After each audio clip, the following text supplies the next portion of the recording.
If you want to add app shortcuts to the home screen on iPhone 17, then first of all we need to open the Shortcuts app, which you can find by going to Utilities folder in the home screen if you still have it. And here we have the app, or of course you can go to the app library and then search for the app over here. Now once you open it, you should be in the library, and you should be able to find a bunch of different options that are provided by different apps. You can also tap on this arrow on the upper left corner in order to go back to the full list of apps in here, so you can look for something in this menu as well. And let's say we're gonna go to the camera, and let's say we're gonna choose something like a photo.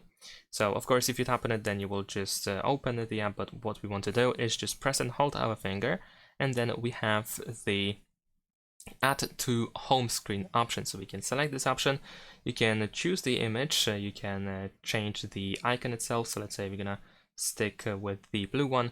We also have different icons in here that you can go for, and then we can press add in the upper right corner, and then it should be added to the home screen, as you can see now over here. So I can just tap on this icon in order to immediately go into something that is provided by the app. And that's pretty much it. Thanks for watching, leave a like and subscribe.